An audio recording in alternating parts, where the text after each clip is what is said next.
8வது முறையாக தமிழ்நாட்டை சார்ந்தவர் தாக்கல் செய்திருக்கிறார், மகிழ்ச்சி. ஆனால் 8 முறை தாக்கல் செய்ததனுடைய பலன்கள் என்ன, விளைவுகள் என்ன, வளர்ச்சி என்ன, நாடு கண்ட மாற்றங்கள் என்ன என்பதை தெரிந்து கொள்ள விரும்புகிறோம். இதற்கு முன்பும் பல அறிவிப்புகள் இது மாதிரி வந்திருக்கின்றன. இதற்கு இவ்வளவு நிதி, இவ்வளவு நிதி என்றெல்லாம். ஆனால் அவற்றினுடைய ப்ராக்ரஸ் ரிப்போர்ட் ஏதாவது இருக்கிறதா என்றால் அவர்கள் அதை சொல்ல வேண்டும். இப்போது எங்களை பொறுத்தவரை சொல்வது, அவர்கள் மிக பிரமாதமாக இன்றைக்கு பேசி கொண்டிருப்பது, இங்கே இப்போ வெளியே பல பேர் பாராட்டுவது இந்த வருமான வரி வரம்பு என்பதை 12 லட்சம் வரை மாற்றியது. 7 லட்சத்திலிருந்து 12 லட்சமாக உயர்ந்திருக்கிறது. 12 லட்சம் என்கிற போது ஒரு மாதத்திற்கு 75,000 ரூபாய் வருமானம் உள்ளவர்கள் அதில் வருகிறார்கள், அப் டு 75,000. ஏற்கனவே எக்கனாமிக்கலி வீக்கர் செக்ஷன் என்று இவர்கள் ஒரு இடஒதுக்கீடு ஒதுக்கினார்கள், பொருளாதாரத்தில் நலிந்த பிரிவினர்கள். அதற்கான வரையரம்பு என்பது 8 லட்சம் ஆகியது. அது எப்படி அவர்கள் அதாவது பொருளாதாரத்தில் குறைந்தவர்கள் நலிந்த பிரிவினர் என்று சொல்ல முடியும் என்றால், நான் சொல்லவில்லை, அரசாங்கத்தினுடைய குறியீடு என்பது பிபிஎல், பிலோ பாவர்ட்டி லைன், வறுமை கோட்டுக்கு கீழே வாழ்கிறவர்களுக்கு என்ன குறியீடு என்றால், கிராமப்புறத்தில் வாழ்கிறவர்களுக்கு 27 ரூபாய் ஒரு நாளைக்கு, வருமான நகர்ப்புறத்தில் வாழ்கிறவர்களுக்கு 33 என்றால் ஒரு மாதத்துக்கு 10,000 ரூபாய். நகரத்தில் வாழ்கிறவங்களுக்கும் கிராமப்புறத்தில் வாழ்கிறவங்க 810 ரூபா. இதை வைத்துக்கொண்டு எப்படி குடும்பம் நடத்துவார்கள்? ஆக பல அரசாங்கங்கள் சில இலவச அறிவிப்புகளை அறிவிப்பதற்கு முக்கியமான காரணம், ஏழைகள் இங்கே அதிகம் வாழ்கிறார்கள்.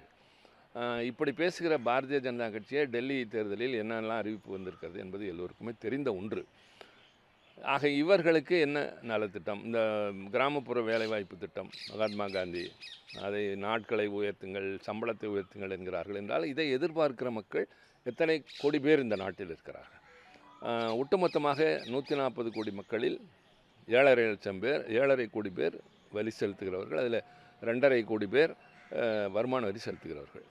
இதன் மூலம் பயன்பெற்றது அந்த 2.5 கோடி பேர் என்று வைத்து கொண்டாலும், மீதி இருக்கிற 137.5 கோடி மக்களுக்கு என்ன அறிவிப்புகள் வந்திருக்கின்றன? வேலைவாய்ப்பை உருவாக்க என்ன செய்திருக்கிறார்கள்? எதுவுமே இல்லை. ஆக ஒன்றை சொல்லி இது தேவை என்று சொல்லலாம். கேட்டுக்கொண்டிருந்தது தான் நீண்ட நாட்களாக நாங்கள் மறுக்கவில்லை. ஆனால் கேட்ட காலம் வேறு, இப்போது கொடுத்திருக்கிற காலம் வேறு. இப்போது பொருட்களின் விலை உயர்ந்திருக்கிறது.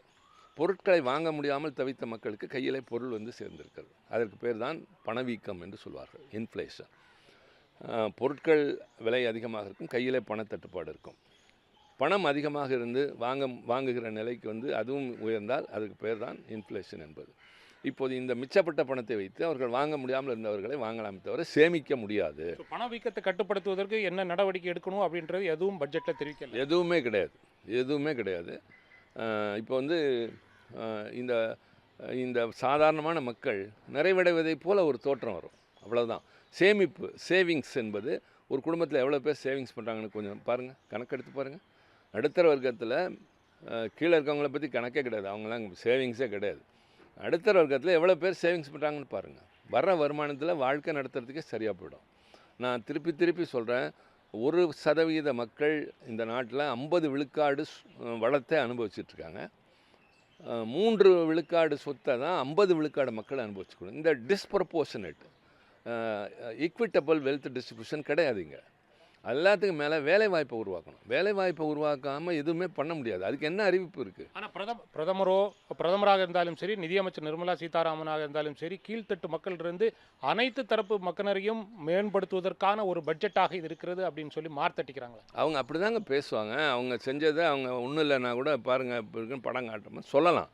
அதை சரின்னு அதில் உள்நோட்டமாக பார்க்கக்கூடிய வேலை கடமை எங்களுக்கு தானே இருக்குது. நாங்கள் ஒன்றும் அவங்க மேலே வெறுப்பில் பேசலை. ஆனால் அவங்க சொல்கிறதுல ஒன்று உண்மையாக இருக்குது. நீங்கள் விமான நிலையங்களுக்கு மேம்படுத்துவதற்கு அதிக நிதி ஒதுக்கீடு செய்யப்பட்டிருக்கிறது. அதே போன்று ஹார்பர் வந்து போர்ட்டு இதெல்லாம் வந்து மேம்படுத்துவதற்கு அதிக நிதி ஒதுக்கீடு செய்யப்பட்டிருக்கிறதெல்லாம் வந்து தெரிவிக்கிறாங்களே. எங்கே முக்கியமாக பீகாரில் பண்ணியிருக்காங்க, கூட்டணி கட்சி இருக்கிறது. ஆந்திராவில் பண்ணியிருக்காங்க, கூட்டணி கட்சி இருக்காது. செஞ்சுக்கோங்க, அதெல்லாம் வேணாம். வளர்ச்சிக்கு இதெல்லாம் தேவை, கட்டமைப்பு உள்கட்டமைப்புலாம் வேண்டாம் அப்படின்லாம் நாங்கள் சொல்லவே இல்லை. நீங்கள் ரிப்போர்ட்டை காட்டுங்க, ப்ராக்ரஸ் ரிப்போர்ட் காட்டுங்க. எதற்கு முன்னால் நீங்கள் செஞ்சதில் என்னென்ன சாதிச்சிருக்கீங்க, என்னென்ன முன்னேற்றம் கொஞ்சம் தயவு செஞ்சு சொல்லலான்னா அது பரவாயில்ல. ஆனால் அதுக்கு எதுவுமே இல்லை. இப்போ நான் ரொம்ப முக்கியமான விஷயத்துக்கு வரேன். அவங்க நிதிநிலை அறிக்கையிலே ஒன்று சொல்கிறாங்க, இந்த நாட்டில் தொல்பொருள் ஆராய்ச்சி மூலமாக இந்தியாவில் இருக்கக்கூடிய அருமான அந்த அதாவது மேனஸ்கிரிப்ட்ஸ் பழைய காலத்து ஆதாரங்கள் எல்லாம் எடுத்து நாங்கள் வந்து ஆவணப்படுத்துவோம் அப்படின்னு. அந்த நேரத்திலாவது இந்த அம்மா நம்ம தமிழ்நாட்டிலேருந்து வந்தவங்கன்னு அடிக்கடி நாமளும் சொல்லிக்கிறோம், அவங்களும் சொல்கிறாங்க. அது உண்மைதான்.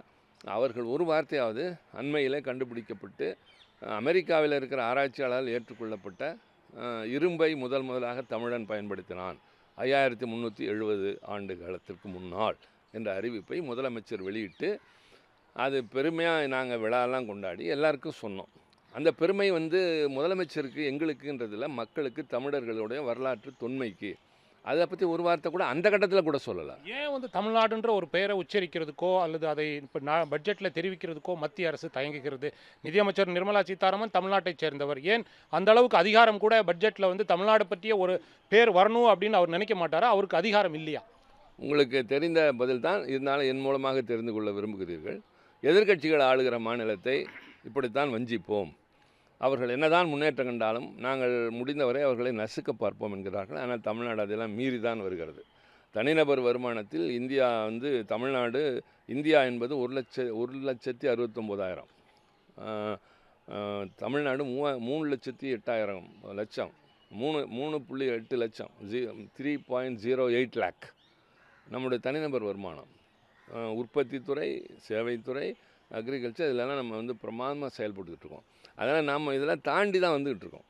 இருந்தாலும் அவர்கள் அரசியல் ரீதியாக தங்களுக்கு சாதகமானவர்களுக்கு அனுகூலமாக இருப்பதும், தங்களை எதிர்ப்பவர்களை பற்றி அப்படி புறக்கணித்து விட்டு போவதும், அவர்கள் வேணுமானால் மன திருப்தி அடைந்து கொள்ளலாமே தவிர இதனாலெல்லாம் தமிழ்நாட்டை அவர்கள் விரும்புகிற போக்குக்கெல்லாம் இழுக்க முடியாது. தமிழ்நாடுன்ற பேர் உச்சரிக்கிறது மட்டுமில்லாமல் பட்ஜெட்டில் தமிழ்நாடுக்கு அதிகமான நிதி ஒதுக்கீடு செய்யாமல் போவதன் மூலம் தமிழ்நாடு வீழ்ச்சிக்கு சென்று விடும் அப்படின்ற ஒரு எதிர்பார்ப்புடன் அவர்கள் இது போன்ற நடவடிக்கைகளில் ஈடுபட்டிருக்கிறாங்க. ஏற்கனவே நான் சொன்ன பதில் அது இந்த கேள்விக்கு தான். அது இவர்கள் வஞ்சித்தாலும் இவர்கள் புறக்கணித்தாலும் நமக்கு தர வேண்டியதை தரவில்லை என்றாலும் தமிழ்நாடு எல்லாவற்றையும் தாண்டி நிற்கிறது.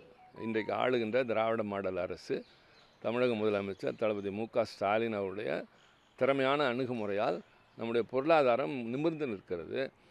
நம்முடைய தமிழ்நாடு என்பதை நாடி வருகின்ற அளவிற்கு வேலை வாய்ப்பு இருக்கிறது. பீகார், உத்தரப்பிரதேசம், வெஸ்ட் பெங்கால் இந்த மாநிலங்களிலிருந்து ஏராளமானோர் வேலை தேடி வருகிறார்கள் என்றால் தமிழ்நாட்டில் வேலை இருக்குன்னு தானே வராங்க.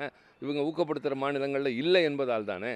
அதனால் அவங்க நினைத்தார்கள் சாதித்தார்கள் என்பதை விட அவர்கள் நினைப்பு எது வேண்டுமானால் இருக்கலாம், அதையெல்லாம் தாண்டி தான் நம்ம நிற்கிறாங்கிறத நான் ஏற்கனவே உங்களுக்கு சொல்லிட்டேன். கடைசியாக தலைநகர் டெல்லியில் தேர்தல் நடைபெறுகிறது. 25 ஆண்டுகளுக்கு முன்பு பாரதிய ஜனதா கட்சியினுடைய ஆட்சி இருந்தது. 25 ஆண்டுகளாக காங்கிரஸ், ஆம் ஆத்மி கட்சி ஆட்சியில் இருக்கிறது. இந்த ஆட்சியை தலைநகர் டெல்லியை ஆட்சியை பிடிப்பதற்கு இந்த பட்ஜெட் உதவுமா? மக்கள் தலைநகர் டெல்லியில் இருக்கின்ற மக்கள் ஓட்டு போட்டு அவங்களை ஜெயிக்க வச்சுருவாங்களா? டெல்லி தலைநகரில் வாழ்கிற மக்கள் நன்றாக அரசியல் தெளிவுமிக்கவர்கள், எதையும் அலசி ஆராய்ந்து ஆழமாக பார்க்கக்கூடிய பார்வையுடையவர்கள், நல்ல தீர்ப்பு வழங்குவார்கள். நன்றி.